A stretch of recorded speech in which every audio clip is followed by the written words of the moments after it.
Today we're going to ask a very important question. Can you trust the Better Routeplanner app to help you plan your EV journey from start to finish and get you home safely without being stranded on the side of the road with an empty battery? Now, a lot of cars do have very good route planning options, like Teslas, for example, as well as Mercedes cars. Some Chinese vehicles are dabbling into that, but a lot of cars, like my Kia, for example, does not have that functionality. So if you don't have that functionality, you are stuck using other apps. And obviously the best one is a Better Routeplanner, as they have the highest database of any route planning app that is currently available. And then after its newest update, you can connect to your car, the app itself, via an OBD dongle and have a live stats with live charging locations and all the other goodies to get you home safe. So what do you need to get started? So like I mentioned, you need one of the OBD dongles, and there's a list of ones that are compatible with the Better Routeplanner, but this one is the one that I suggest. This is the OBDLink CX. It is arguably the best one. I'll link it in the description so you guys can find it for yourself. I also like one of these things. This is an extension cable. So basically what it does is it connects to the OBD port, and then you connect your adapter here, and then you have a physical switch here. You can turn it on and off, simply because if you leave it plugged inside your car and you forget about it, there are some ways for people, and here I mean thieves, to use that OBD dongle to then unlock your car and obviously steal it. So I've invested in one of these, and I think it's a pretty good option to have just for that safety factor. Links to the extension cable as well as the OBD dongle are in the description below, so feel free to click on that, get more information. If this is something that you would be interested in, feel free to pick up my recommendation. All right, so now we have all the tools. The app is set up in the vehicle. So now let's go to our first little charging location. This is where we're going to be actually starting our trip from. It's around, I would say, 20 kilometers from here, from Canmore. It's a level 3 DC fast charger. So we'll just top up a little bit, and then we're going to be on the road back home to Edmonton. Just to quickly show you guys how beautiful this setting is here in Canmore. We're at the Nordic Center, in case you guys are wondering. But anyways, it is time to get back on the road. So I'll quickly show you guys the setup. So in there, we've got the OBDLink CX with the extension cable. All right, so that's already set up and good to go. And on this phone here, we have a Better Routeplanner running. So for now, I'm not using the route planning function yet. We're going to go to charge up, and then from there, that's the official starting point. But as you guys can see, a lot of information here, like your state of charge, current one, how much power your car is drawing, your voltage, your consumption, which is real time, very nice. Battery temp, which is very, very important, as you guys know. And then here, degradation. This doesn't really work. My car does not have 0% degradation. And then reference speed. So if you drive the speed limit, it'll be 100. If you drive a little bit over, it will be as shown here. And then obviously here's our elevation. So this will be interesting, because when we get to the charging stop where we're actually going to be starting our road from, we will see what the elevation is there, because then you guys will know we will be traveling a little bit downwards from there. So that should impact range as well, and we should be getting much better consumption. Okay. Anyways, so this is all for now. Everything is set up. Let's get going.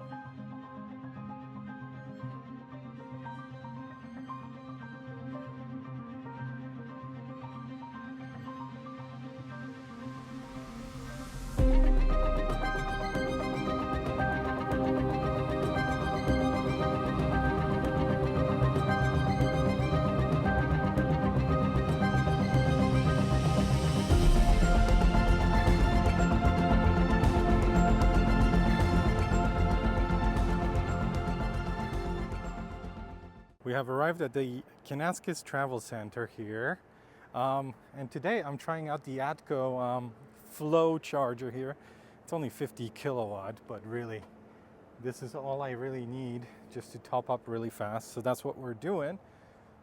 But they also have my favorite on the run battery powered chargers that currently this company that makes them, FreeWire, is bankrupt.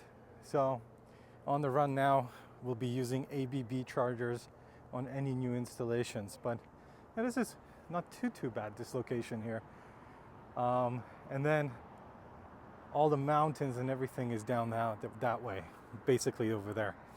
But yeah, let's go inside the car and check out what kind of charging speed we need and when can we leave. What I really like is it tells you how many more minutes you need to stay here to leave.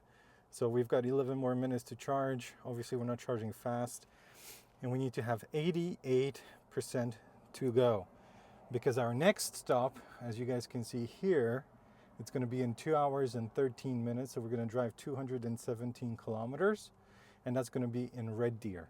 And then here, that's home. So we will arrive at 5:39 now. Okay, so maybe something's changed. Maybe no traffic in Calgary. And obviously here you got some settings, right? So you've got, finding an alternate charger and all that, plus all this good stuff here. So battery's pretty toasty. We've got 29 degrees. And then our consumption right now is 190 watt-hour per kilometer. So anyways, 9 minutes left, and then off we go. We just hit 88%. That means we are good to go. We have 1,292 meters of elevation right now. So let's watch that when we get into Red Deer, if that changes at all. Battery right now is 29, which is good. This car starts charging fast at 26, 27. Hopefully this is not going to fall by the time we arrive in Red Deer. But anyways, Atco, pretty good charge. Well, flow is always good, right? So can't complain. All right, let's go. We are on the road. Don't mind the cracked windscreen. Just daily life here in Alberta. We get a lot of rocks and rock chips and all of that stuff. But anyways, we already have some information here. So we will be arriving with 7% at the Electrify Canada location in Red Deer. 7%. We'll see if this improves or not as we progress. But for now, that's what it is. And I will also be testing out the consumption. So I've reset the car, and then we'll see who is right, a Better Routeplanner or the vehicle. So we will see that as well. So on Google Maps, it's 1 hour 55 minutes to get there. This one here says 1 hour 58, but I don't think we'll hit any traffic in Calgary right now because it's weekend, so it should be fine. I also like how it tells me to charge from 7 to 52% when we're in Red Deer. So 52% is enough to get home. Simply because this is the fastest charging segment of this battery. So if we charge up to 52, we're going to probably get high speeds. But it all depends on if we arrive with a warm enough battery. And just to remind you guys again, that has to be 26 degrees or higher. And in case you were wondering, we are doing the speed limit, which is 110. And we're being passed by pretty much everybody. But I want to keep it as realistic as possible, just to see if doing the speed limit, following what a Better Routeplanner tells me, if we're going to get that consumption that it measures, and if we arrive with the state of charge that it says we will. We've been on the road only for 18.4 kilometers, but our arrival SOC has now increased to 11. Remember, we started at 7, so that is already a difference of 4%, which is huge. That means we can drive a little faster, because right now I'm doing the speed limit, but we can increase that a little bit, so gives us more than enough buffer. Quick update. We just passed Calgary. We're going into Airdrie. So our arrival has improved to 17% right now. So that means two things. Number one, if I want to hammer it, I can hammer it.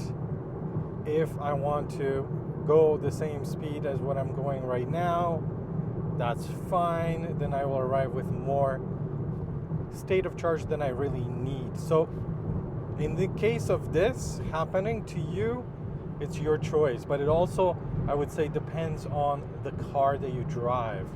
So if it's a fast charging car, which mine isn't, then hammering it, charging would make more sense.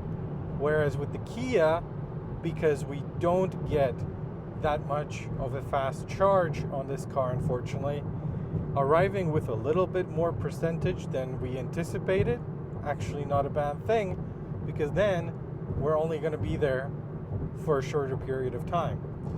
So it's just a balancing act. Depends on the car that you have. That's how you would drive accordingly to that, basically.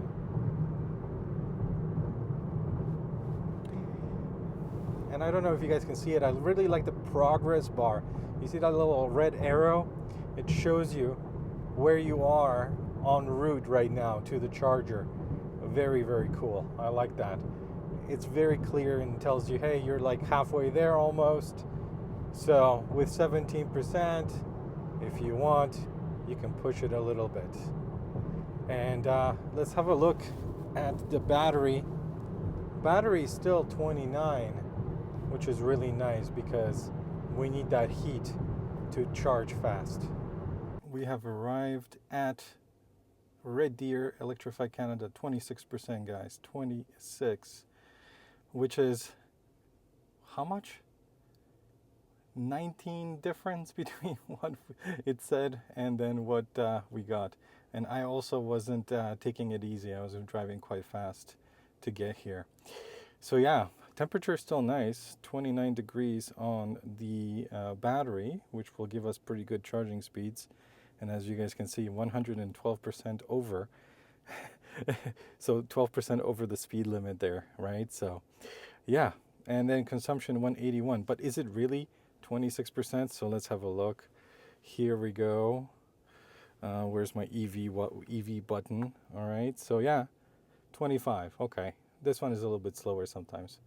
So yeah, 25, 26, more or less the same. You need 54 to get out of here. That's not going to take long because we're pulling pretty much max speeds here. So the car is taking 75, but in the battery we're getting about 72.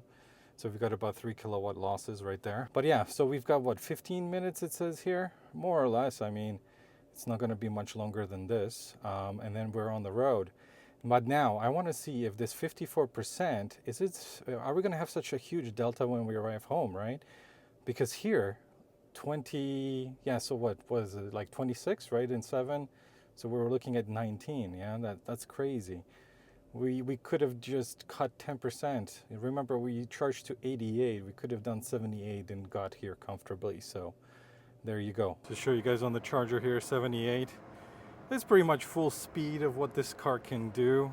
So again, this is what I mean by when you arrive with a warm battery, but not too warm, you get really, really good speeds. It looks like Better Routeplanner is being very, very conservative when it's calculating your arrival percentage.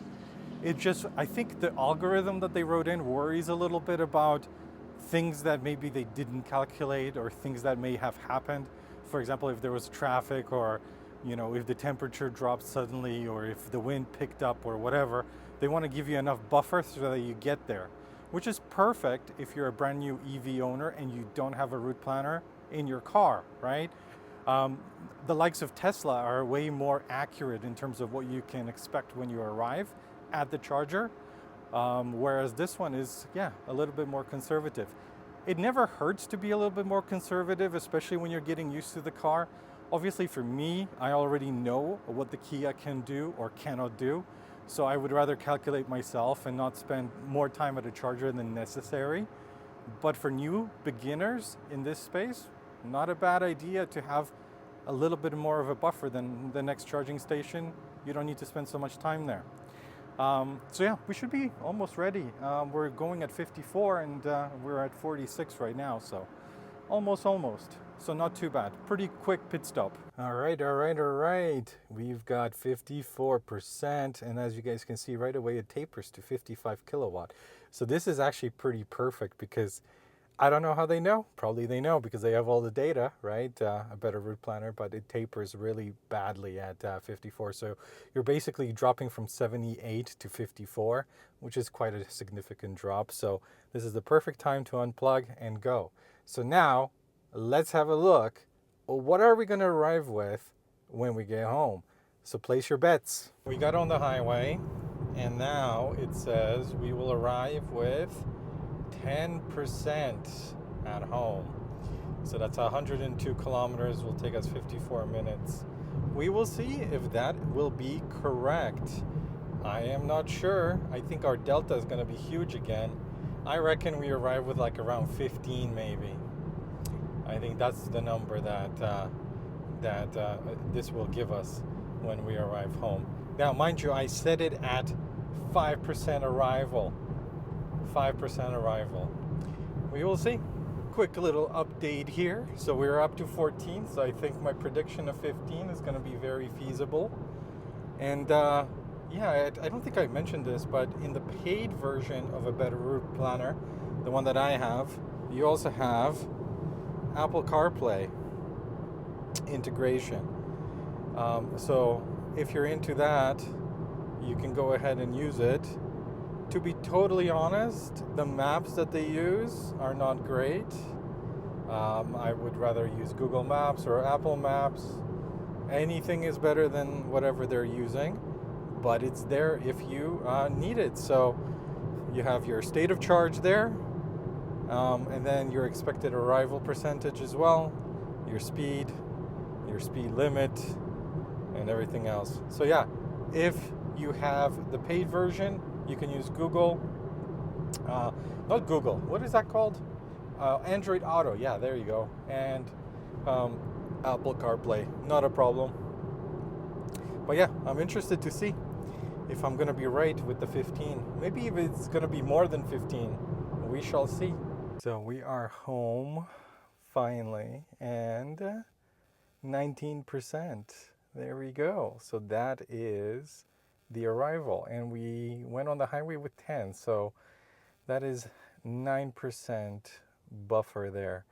So I would say this, you can easily charge 10% less if you know what you're doing and you're not having too much range anxiety, and this will be more than enough to get you home or wherever you're going. So yeah, not too bad. So consumption here is 186, and then on the car is 197.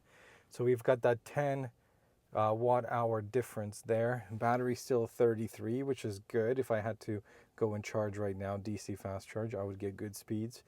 Anything over 40, it's going to throttle. It's going to get too hot, thermals kick in, and you're not going to get that fast speeds as you would normally. And our elevation here at home is 722 meters. So from 1200 to 722, that was the difference for the whole drive today. But yeah, not too bad, I would say. So let me look at all of this, think about it a little bit, and then I will give you guys a summary. If you can trust a Better Routeplanner to plan your electric car route, if you're just new to this whole thing of driving EVs. I had a few days to reflect on the use of a Better Routeplanner on a road trip like what we just did. And I think it's a great product if you are a brand new EV owner. If you're already seasoned like me or like many of you that are watching this video, then I think just the standard non-paid free version is more than enough. The way that I use it is just to check how much percentage of battery power I need to get from charger A to charger B if I'm on a road trip, and that's pretty much it. I don't need all the other bells and whistles.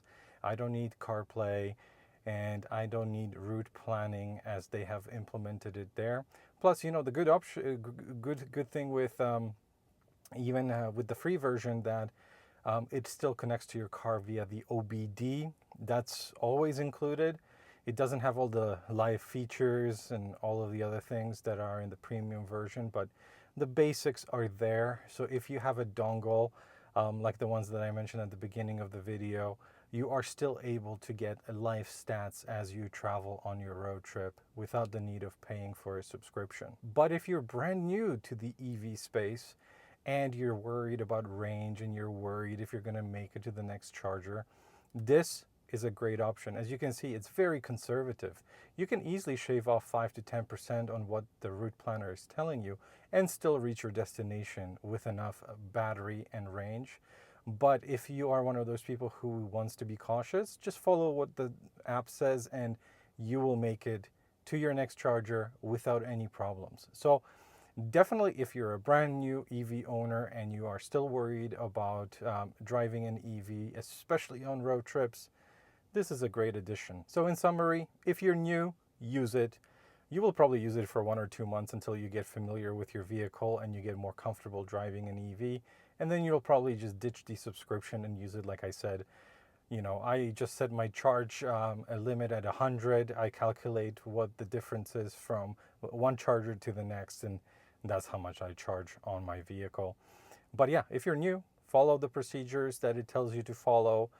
Charge to what it tells you to charge to, and then after a few months or maybe even weeks, depending on how quickly you learn and get comfortable, you will be able to ditch the subscription, and then you are off on your own and you are able to drive an EV without needing a route planner like this. And for the rest of us who are already seasoned EV drivers, I think it's just a nice tool to have. Obviously the free version, you can still connect it with the OBD if you want to, but you can always use it just to check to make sure you're on the right track, especially if you're driving in unfamiliar territory or if you're driving in during the winter when consumption is way higher than during the summer.